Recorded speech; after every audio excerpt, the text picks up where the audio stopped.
Welcome to this video, and today again we're gonna solve some questions of the day.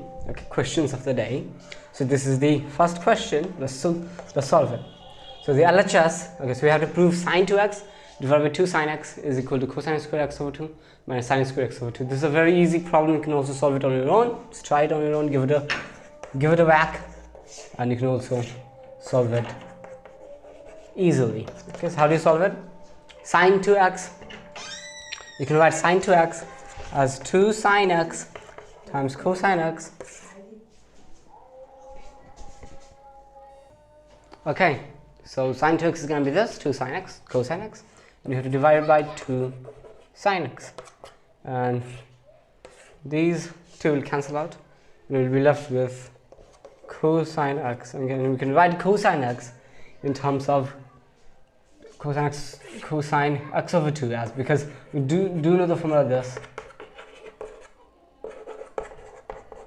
This is the formula of cosine 2x, so we're going to apply the same thing. We're going to let 2x in this case be just x, so x will be x over 2, so you can write this as cosine square x over 2 minus sine square x over 2, and this is the thing that we had to prove, so we have proven it.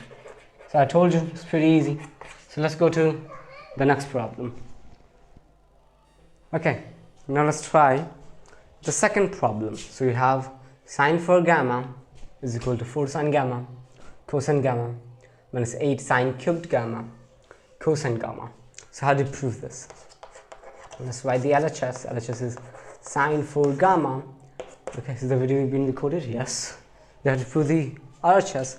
So what are you going to do? You're going to use the same formula, 2, then 2 gamma, and we're going to use the formula of sine 2 theta. So 2 sine 2 gamma cosine 2 gamma, and again now here it's given in terms of sine gamma and cosine gamma, so we have to break this down. Okay, expand this.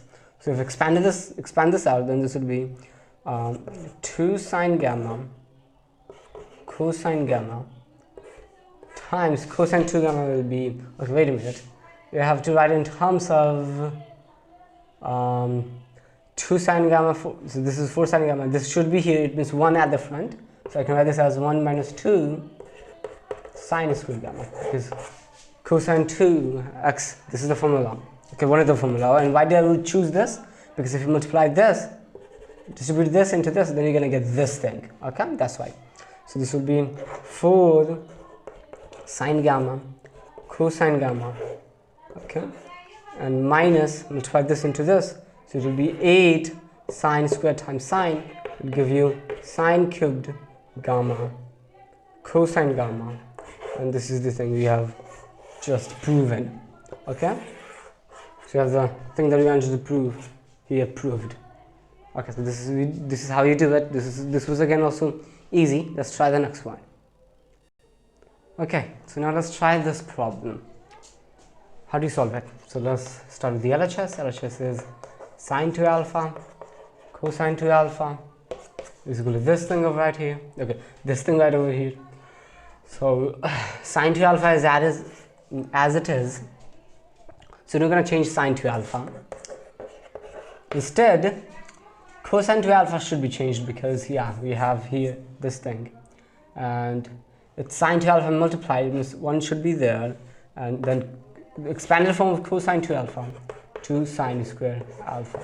Okay, if we multiply this into this will be sine 2 alpha minus 2 sine, okay, wait a minute, okay, sine 2 alpha times sine squared alpha, and this thing doesn't look like this, because it wants you to actually expand this thing, expand the sine 2 alpha, but it doesn't want you to expand sine 2 alpha here.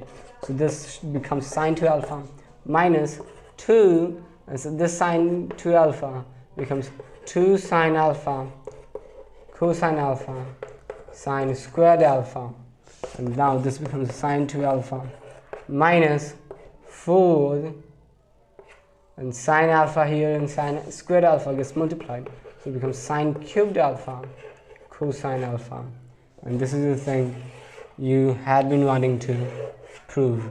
Okay, so it's proven there. Let's move on to the next problem.